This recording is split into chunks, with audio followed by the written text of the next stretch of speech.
We have selected a more urgently relevant topic for the 21st century because sometimes we, in our philosophical discussions surrounding China, we can pretend as if we're still in, let's say, 1900, but things have moved quite a lot on the ground.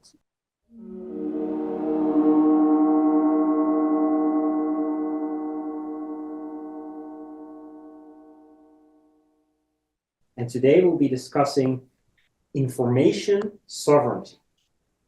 信息互权.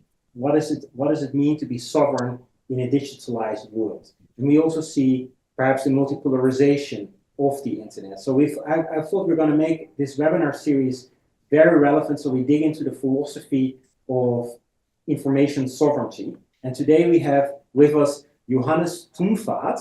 And Johannes Thumfart is at the Vrije Universiteit in Brussels. And he has just published a book, The Liberal Internet in the Post-Liberal Era. It's published in earlier this year with Palgrave. And Johannes works at the intersection of technology and science studies and philosophy. So it's a dense philosophical work, very thought-provoking. It targets straight into the most urgent matters in the contemporary world. We have multi-polarization, we have digitalization, we have the multi-polarization of the digital realm. So without further ado, Johannes, welcome to this fifth China Keywords webinar. And I would like to discuss information sovereignty with you and the pioneership of Chinese intellectuals and academics in this new domain. But before we go into the philosophy, and before we go all intellectual, let's bring it down a bit. We have the Chinese firewall. Could you first give us, the listeners, an introduction? What is the Chinese firewall, and what is its relevance for the contemporary status of the internet? Thank you very much, Eric and Paul Piccone, Telos-Paul Institute, for the invitation, first of all. And the Chinese Great Firewall is a mixture or an assemblage of systems that have been developed from 1999 onwards. And this is a system to filter the internet automatically, but also to make it impossible to access foreign websites. And this is, as you said, an expression of this Chinese concept of Xinxi Chuchuan. My pronunciation is certainly also not correct or perfect. Information sovereignty, and that's what we are going to talk today. And interestingly, this technological assemblage of the Great Firewall has been prepared in theoretical discussions from the mid-90s onwards. This is like my interest as a philosopher, or very interesting from a science and technology studies point of view. Yeah. So you call this the illiberal world intruding into the liberal internet, because this is the title of your work, The Liberal Internet in the Post-Liberal Era. So the Great Firewall of China is arguably the epitome of the post-liberal condition, and hence, and however, it is at the same time situated within the liberal internet. What does that mean? So what I argue is more that the liberal internet is in a post-liberal world. It's the internet that's situated in a world that changed. The internet, why is it a liberal internet? For two reasons. First of all, the technology of the internet as open standards and packet switching and these tools, they inherently promote international communication and international free trade, and they make it, for example, very hard for governments to control the freedom of speech. So you remember what Bill Clinton said in the 2000s, trying to control the internet is like trying to nail Jello to the wall, right? That's what he said back then. And so that's why the internet is a liberal internet in that sense. But it's also, as the Clinton quote makes clear, a liberal internet in the sense that its rollout happened at the moment when the US experienced its unipolar moment after the end of the Cold War. And so what happened then is that parts of internet infrastructure and digital technologies that were originally from the military, they were privatized. So the technological edge shifted also from the military to the private domain, which is, of course, also a classical neoliberal move. And in this sense, the internet is a liberal internet from my point of view. And this liberal internet is increasingly surrounded by a world that changed, by a world that's experiencing the rise or the renaissance of powers from the global south or from the east, from non-Western powers such as Russia, China, India, and other BRICS plus countries. And these countries are inherently different in relation to Western liberalism because they haven't experienced secularization processes as they gave rise to liberalism in the West. And so they have completely other ideas about the control of information and particularly about the relationship between the state and information.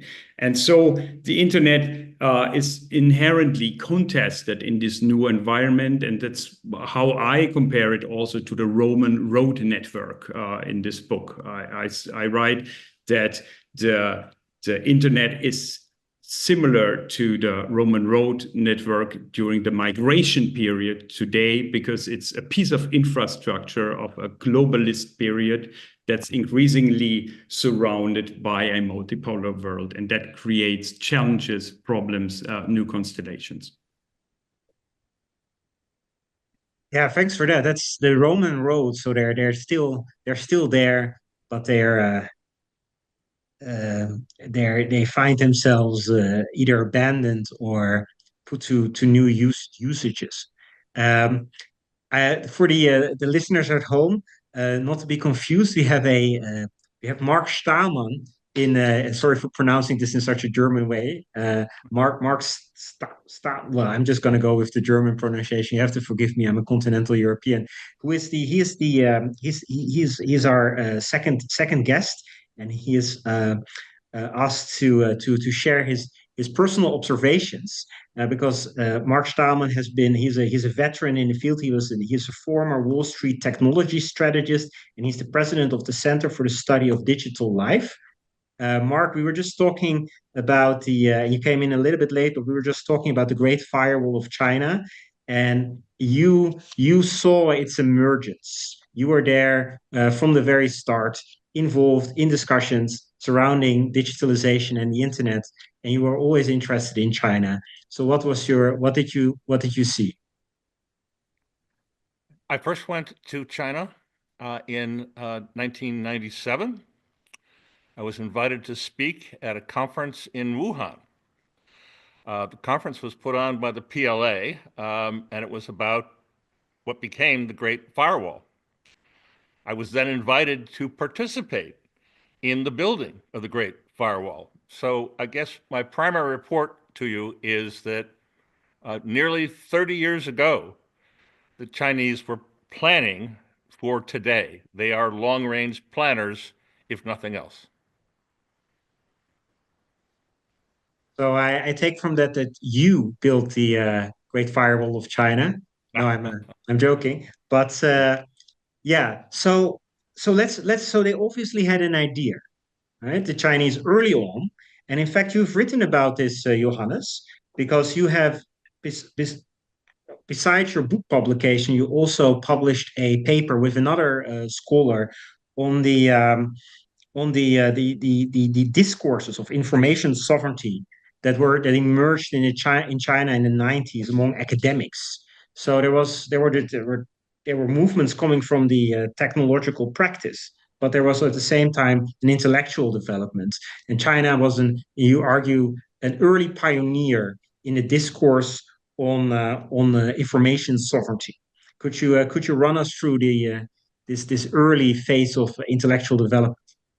Yeah, so this is a really interesting thing, because that is something that started in the 1970s and 1980s already, with the so-called NWICO debates at UNESCO. They are the debates on the New World Information and Communication Order.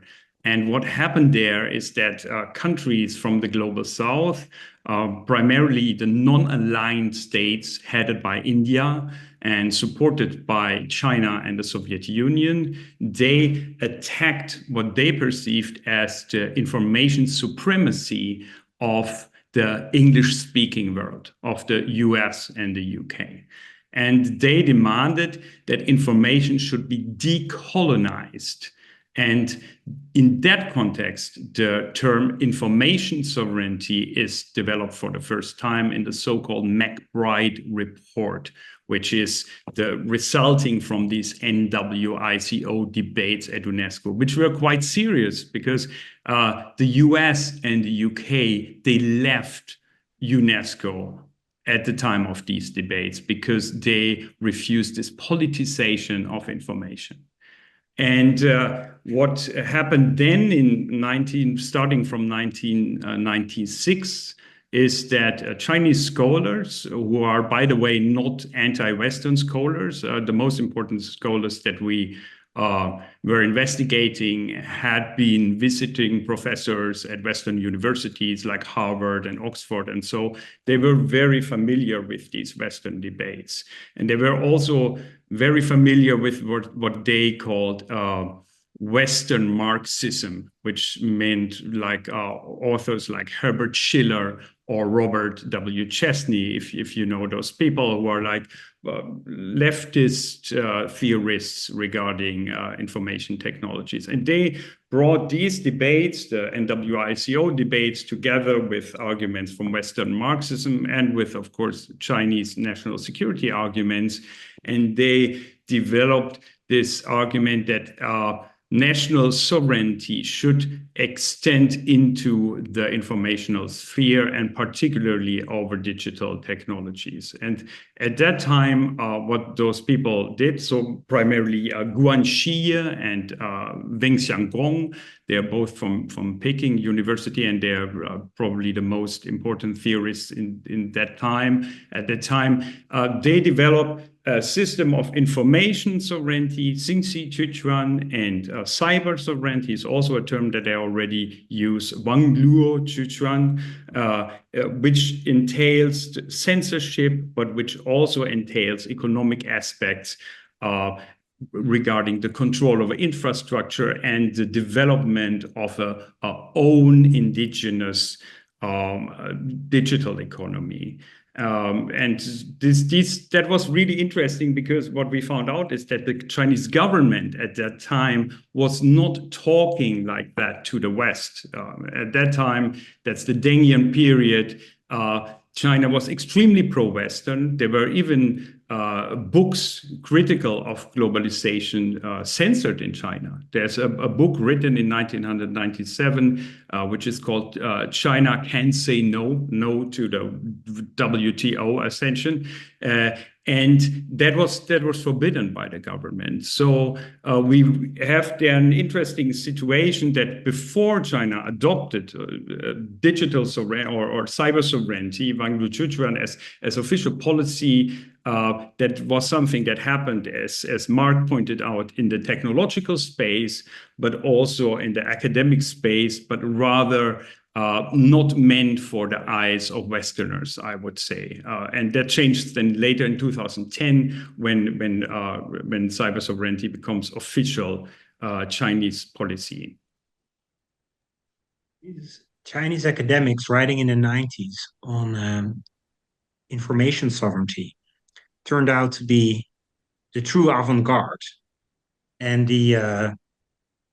at the time, at least the Chinese official political discourse wasn't fully there yet, wasn't there at all, and much of the West, Western politicians such as Bill Clinton uh, and Western thinkers probably still believe that America and the West and the liberal world would own the internet forever.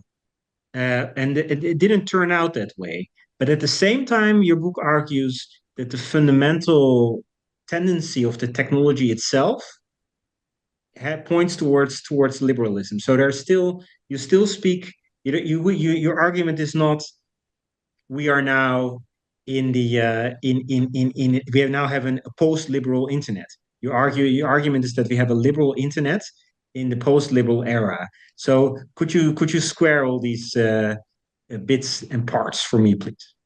Oh, that is a very interesting approach, and as a person who goes a lot to China, I mean, you probably know that you travel a lot to China, and so you know about VPNs, and as in a similar way, people who go a lot to Iran or other countries that restrict internet use heavily know about VPNs, and they know that you can access a lot of things that you should not access from the perspective of the government when using these technologies.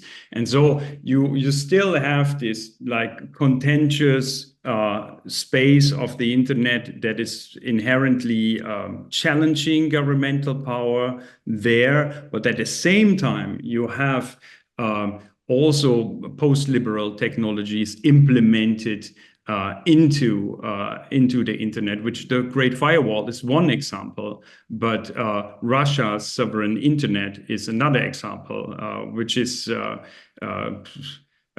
periodically trying to disconnect its local internet from the global internet, and nobody knows if that really will work. But that another attempt is supposedly reportedly announced in the next months. In India, you have you have also similar processes where technologies are increasingly used in illiberal terms, with the internet shutdowns there, where the government is regularly shutting down the whole of the internet, which it doesn't need to do in China, right? Because the Chinese use of technology is more sophisticated there. And then, of course, you have this whole rollout of a all-encompassing surveillance state in the province of Xinjiang, which is also deeply connected into religious issues, and where you see that technology, that facial recognition software is ubiquitous, and those kind of things are then really an illiberal use of these originally liberal technologies. Yeah, but yes, you cannot really square this circle. I think this problem is still even relevant in Western states, that there is like a prohibited speech online, and states cannot fully control that. And that is at the end something, yeah, I leave it here. We will discuss that later on, I suppose. Yeah, before we go we go deeper, before we dig deeper into the present situation, let's go back to the Wild West days of the early internet. And I wanna get Mark involved here, Mark Stahlman. And again, sorry for pronouncing your name in the most German way possible. It's just my, my being. We just identified the following: the Chinese academics were pioneers when it came to thinking about information sovereignty. So now there's a lot of thought about information sovereignty and digital sovereignty, but the Chinese were really early adapters in the intellectual sphere. At a time when the Chinese official political discourse was not speaking in those terms. But you were on the ground, so to speak. You were in this technological field, active as a practitioner. You were how do you put this? A Wall Street technology strategist, right? And a China watcher. So, how was it? What was really going on the ground as opposed to the official political discourse? What did it look like in the practical field? Well, as I mentioned in my introductory remarks, the PLA was deeply involved in the late 90s. This was not merely an academic phenomenon by any means. In particular, the group that I was working with and who effectively paid for my visit was the son of the previous defense minister, Zhong Aiping. His son's name was Zhong Ping. He was the princeling of roughly a dozen or so Long March families. He wasn't acting in an unauthorized way at all. He had responsibility for transportation. So airports and railways fell under his PLA generalship responsibility. That is where the internet was initially slotted. So all of my efforts in the 90s were going through official PLA, which, to underscore what you've been saying, I think you are absolutely correct. Those who have looked at China and have primarily dealt with them in English or other non-Chinese languages, and probably have ignored what the PLA has been saying in Chinese only internally, it's easy to see how they would have missed this, particularly given their commitment to a one world, sort of a world federalism, finally, under the internet guise. I don't think that was ever the Chinese expectation. So you would go on trips to China, and you were working, you were in a consulting function as well, or you were exchanging ideas. Okay. And all your activities were organized and put under the supervision of the PLA. Did I understand that correctly? That's correct. And that indicates very clearly the PLA, but the son, not the number one. The number one son, I believe, had a nuclear strike capability, but number two son of the man who had completely revised the Chinese military from being a Soviet style, distinct from the domestic economy, to becoming what we would call probably dual use. So these technologies would be both military and commercial. So this is the number two son of the PLA, the head of the PLA, who by that time had retired, was living in Zhongdonghai, was spending his entire day painting pictures. The listeners at home, the Zhongnanhai is something like the White House, but it's a larger complex, and it's where the leadership meets, right. and I think very high leaders also reside there. Right. So this was, from my standpoint, this was absolutely coming straight from, if you will, the top of the PLA through personalities that probably were generally unknown in the West. Oh. And for the listeners at home, PLA is the People's Liberation Army. So we're talking about the military here, which seems to indicate that there was a very early awareness of the security aspects of the digitalization of societal life. Yes. So, okay, so no naivety here, and we are in an. And this is only, would you say, Johannes, that this is only this trend of the securitization of the internet and of the, so the securitization of the internet was there all along, but for the outsiders, this was hidden. So it has really come to the forefront in recent years, right? That's a very, very good question. Securitization of the internet. So I also do some just securitization theory now and then, like normative securitization theory. And what I find important to spell out here is the Chinese point of view, right? It's not so much the Chinese who are the exceptionalists when it comes to digital sovereignty. It's the Chinese defending themselves against American exceptionalism. right? So what these scholars like Guanxi and Weng Xiangong repeat over and over, they are, of course, the 5 principles of Chinese foreign policy, right?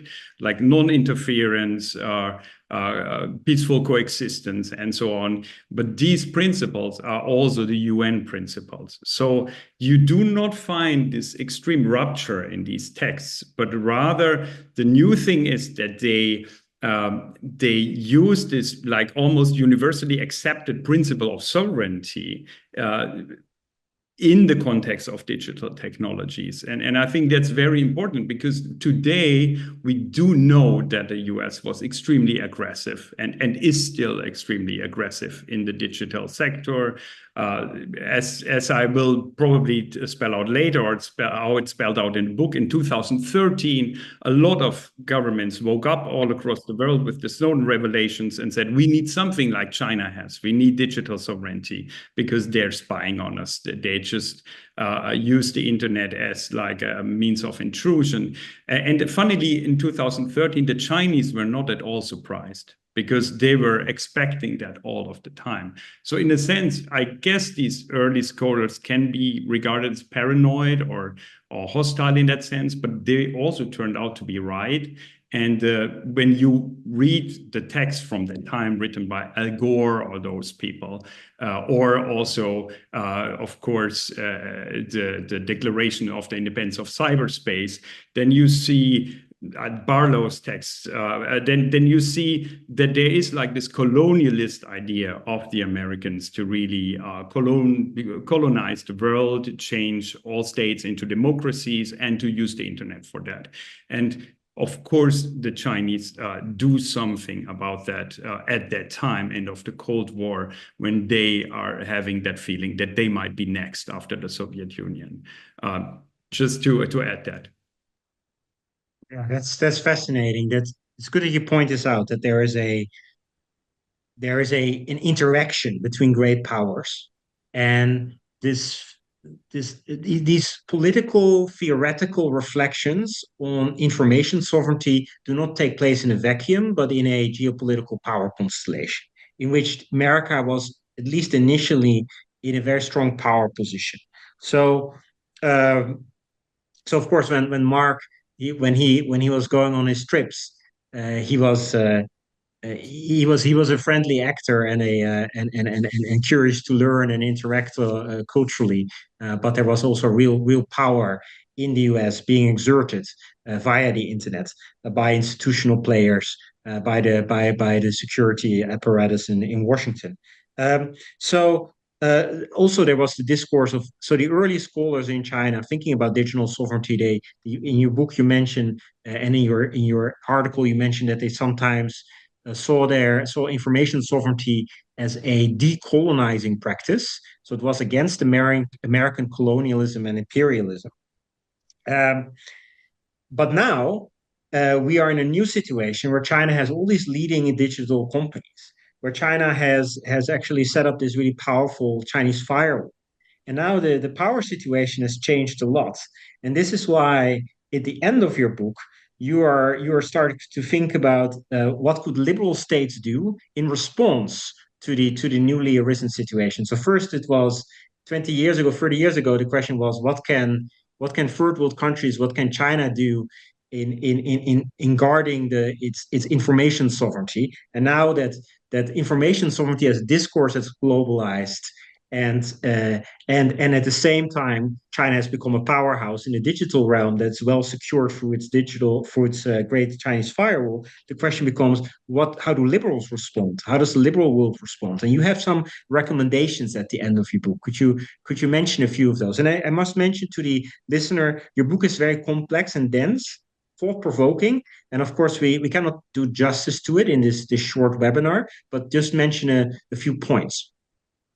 Yeah, so I have overall 9 recommendations in the book. I will not repeat those 9 recommendations, but basically I think what I say is the Chinese example is really the right step in the wrong direction. So it's the right step to affirm sovereignty, But from my perspective, I'm also like a philosopher deeply rooted in liberalism normatively.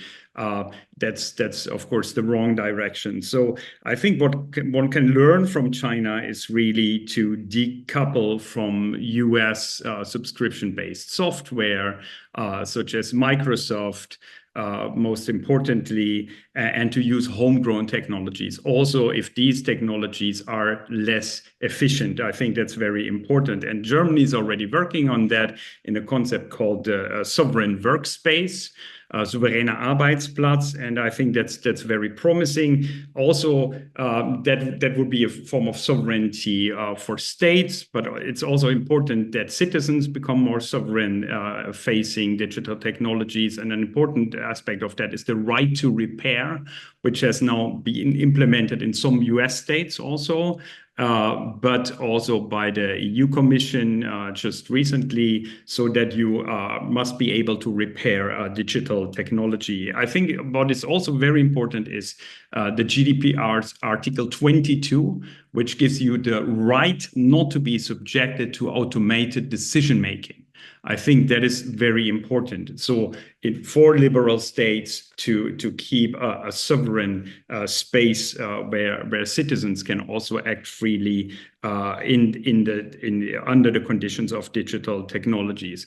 On the other hand, what I find very problematic is the tendency to almost imitate information sovereignty in the West by problematizing hate speech, by discussing the protection of democracy through the restriction of free speech and those things. I think that's very dangerous. I'm not a fan of online harassment. Of course, nobody is. But I think it becomes very dangerous when we speak about hate, because hate is not prohibited, right? Slander is prohibited.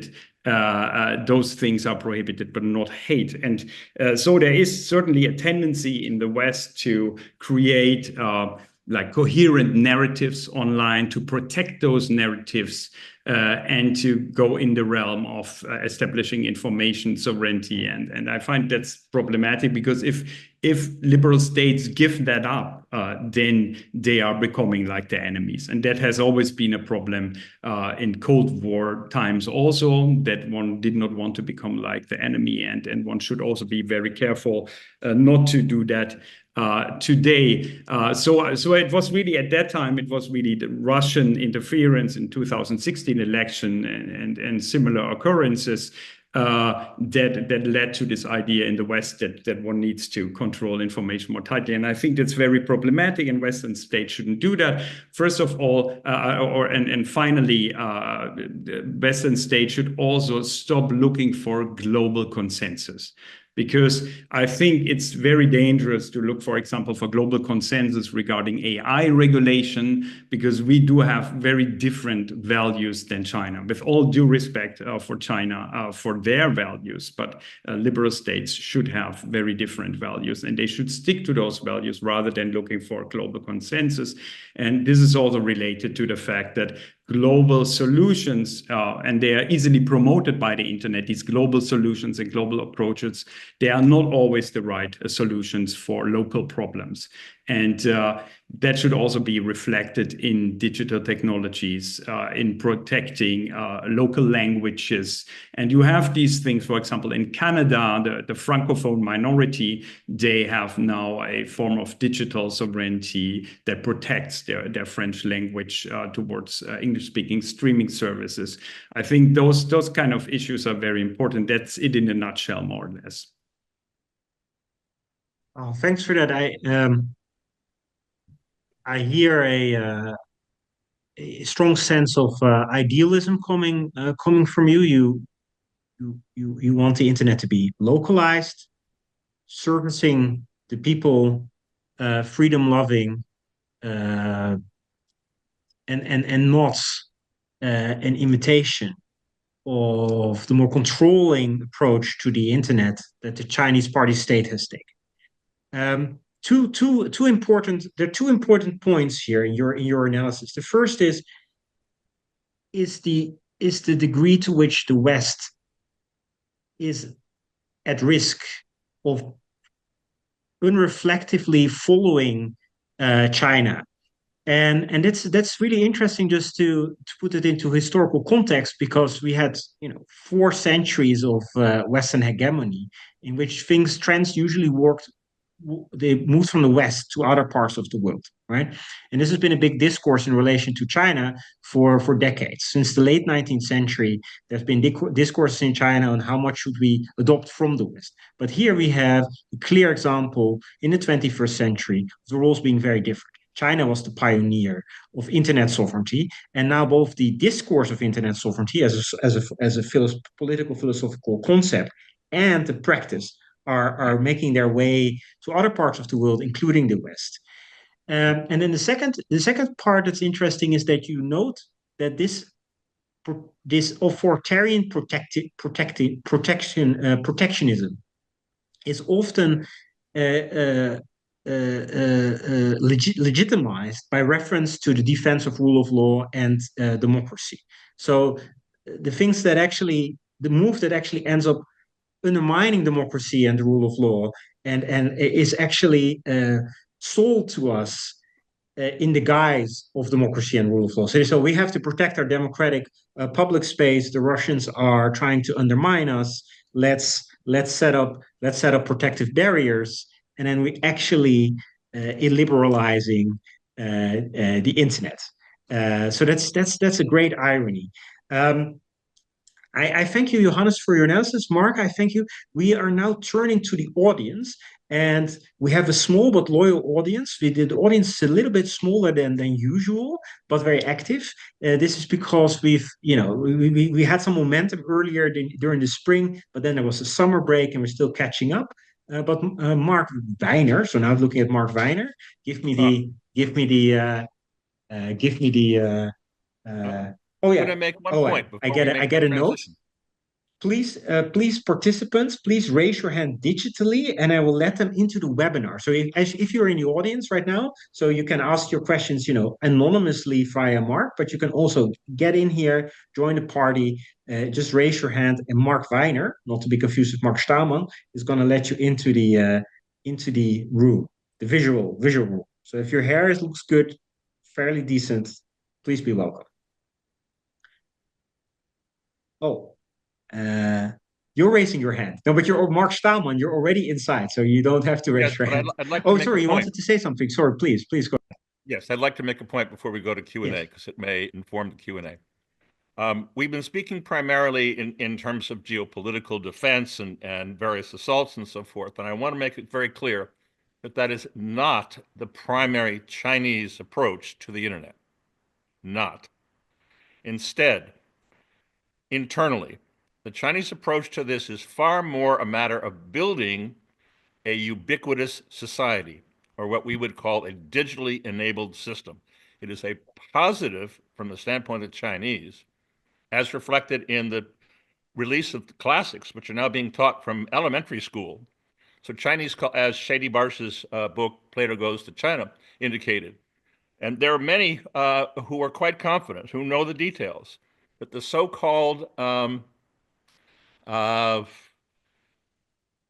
the whole attempt to score people, the social credit system, is not being used inside China primarily for the purpose of catching the bad guys, but rather for the purpose of finding the good guys. So China has a long history, Mandarin history, with noblemen riding through villages and bringing the smartest kid home with them. This very important in Chinese history, as you both know. Well, the internet is now a version of that. This is while there are some Chinese who are lying down, there are some who are standing up.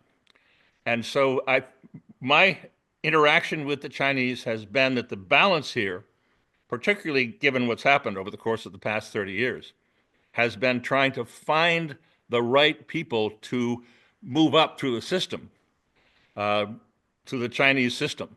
So it has been, from their standpoint, much more of an internal positive opportunity than a defensive negative opportunity externally. But just to clarify, Mark, you're now talking about the social credit systems that you have localized in different parts of China, but you're not talking about the concept of information sovereignty, which was a defensive concept, right? Johannes, like how should I see this?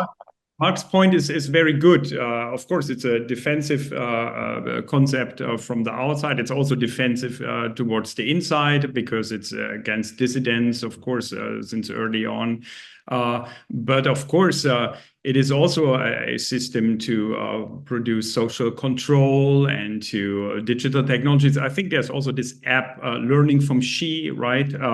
Where you learn teachings from Xi and where you get points for having solved these tasks daily. So of course, there's also a positive aspect of societal engineering connected with digital technologies in China. But careful when speaking of the social credit system in particular, because there's this great publication by Vincent Brisset that just came out and made it. I'm putting the Dutch flag up because he's one of our proud compatriots. And very good book because he made clear that the imagination that we have in the West regarding the social credit system is not accurate, and that was actually a localized system, not universally used, and that also led to massive protests in China, right? Because it interestingly it rose memories of Japanese occupation. So totalitarianism is framed like that in China, like remember the Japanese occupation. But I fully agree that there are positive aspects, and the most important positive aspect is, of course, the indigenization of the economy, right? The indigenization of the economy. When we have 2010, the Chinese government adopts cyber sovereignty officially, and that's also the year when Google is kicked out. 2009 already, Facebook, Twitter, and YouTube are kicked out due to riots in Xinjiang. And then we see the rise of the Chinese digital giants, Alibaba, Tencent, Huawei, and so on. So these like positive and negative aspects, they go really hand in hand. But that's also what these theorists in the 90s already previewed, because there are Marxists, of course. And they are Maoist Marxists. So this means they are nationalist Marxists. And they were heavily interested in improving the local economy, improving the local society through digital technologies. And we must also say, and I made this clear that I'm not a simple China critic from that perspective, that China succeeded. And certainly there are many people in a much better life situation right now in China than 20 years before, also due to digital technologies. Yeah, thanks, Johannes. I received two questions, anonymous questions. We have more assertive members of the audience and shyer members of the audience. The first question is a critical one to you, Johannes. Kaiser Kuo, who is a famous China watcher and a podcast host of the Sinica podcasts, has argued that in the West, people have been too ideological thinking about technology, saying that technologies are liberal or illiberal. And then an argument was also, it's also in relation to Bill Clinton saying, the internet is liberal and it's going to destroy these undemocratic regimes.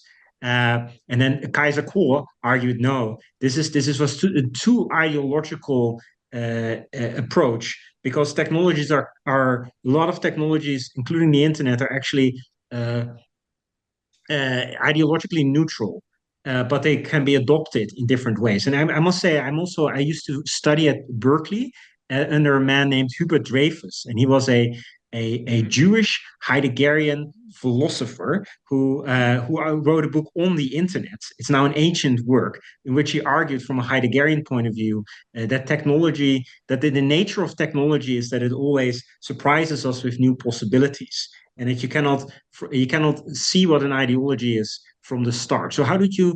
I know that in your book you have entire chapters devoted to it, but really briefly to the audience, just so that they understand what do you mean when you label the internet liberal and then says that it's become illiberalized? What does that mean exactly? That is a great question, particularly in relation to Heidegger and all of that. So easily speaking, my whole point is that when you say the internet is liberal per se and it produces liberalism, that is technological determinism. And that's exactly what the Clintonites and those people believed. So they believed you have this technology, the technology produces liberalism, switch it on and change the world. That's what they all believed, Nye, Owens, and so on. But that's not how it worked.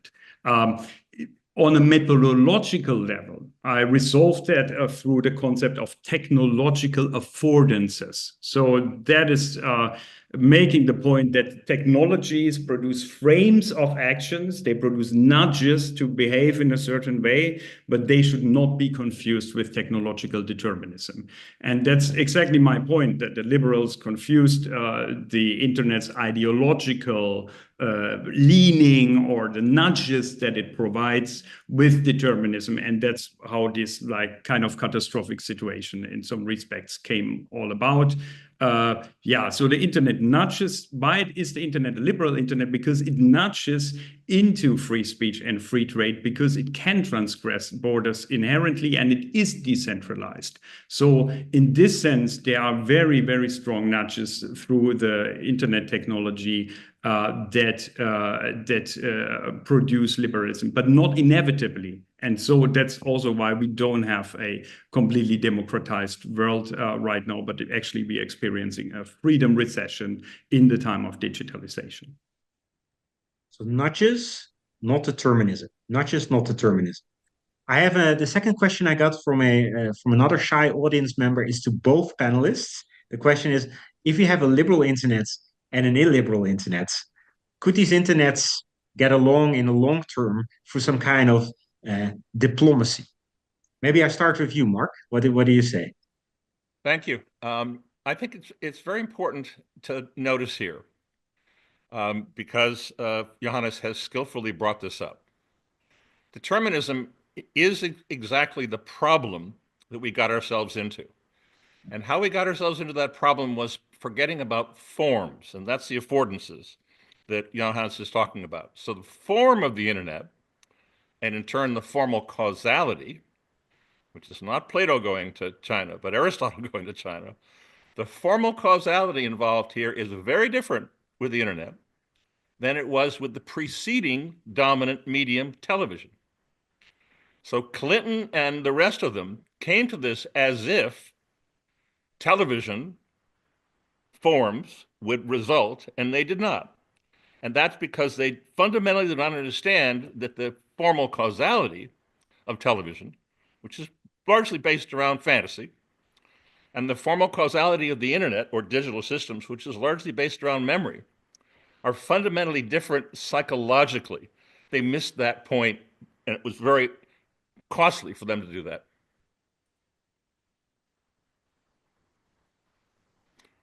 Johannes? So the direct answer to the question is we have two different groups of people who recognize different aspects, formal aspects.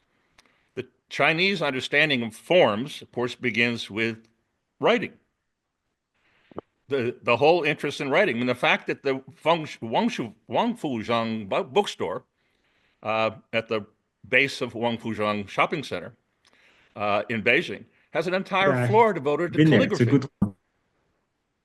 So calligraphy. So the Chinese are raised with forms that have long-term meanings in their language. And that gives them a great advantage to continue to think in terms of forms, whereas the West has lost that capability by and large.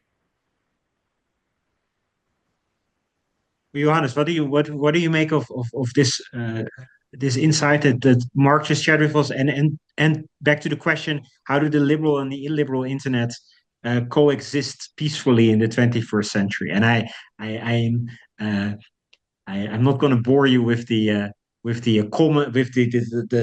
party talk about Tianxia and common prosperity and all, but we would like to have some coexistence in the 21st century that is peaceful. So what is your take on this?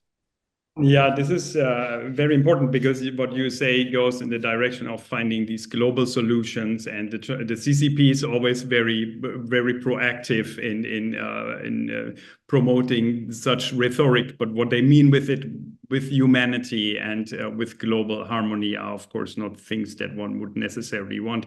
So one needs to say that the clash or the conflict between the liberal and the illiberal internet is already very old. That's like started maybe in 2005 when there was the World Summit on the Information Society in Tunis, and some governments, China among others, they wanted governmental oversight and over the internet, and the US wanted to keep the multi-stakeholder model, which includes private actors, which is primarily ICANN-led, with the Internet Consortium of the Assignment of Name and Numbers.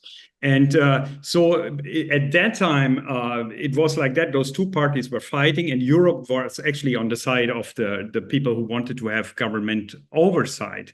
But then the US exerted diplomatic pressure and brought Europe to the Western camp that promoted the multi-stakeholder model.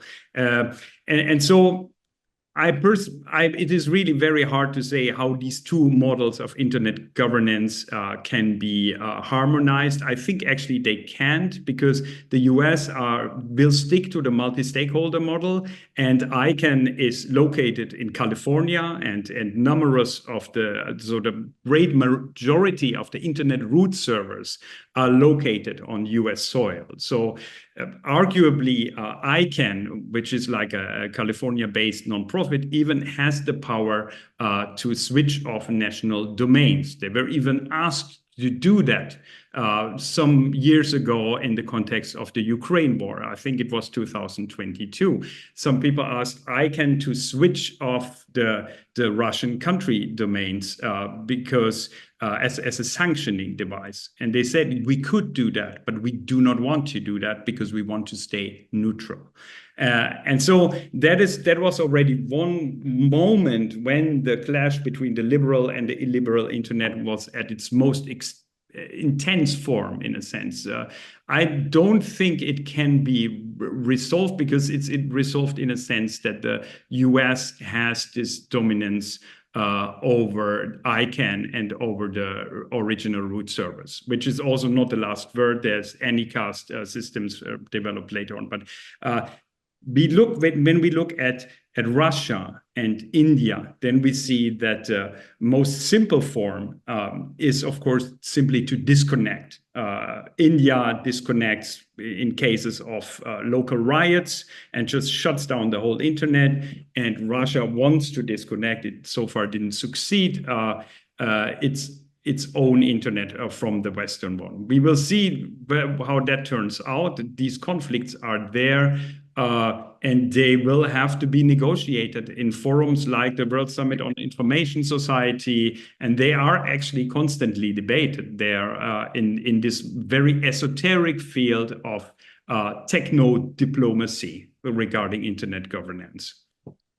I think it's very clear that this esoteric field of techno-diplomacy should no longer be esoteric, but should become fully exoteric, because it is of great public relevance. With that, I thank you, Johannes. I thank you, Mark, and we'll see you. We'll have a next episode next time. And this was China Keywords. Thanks, everyone.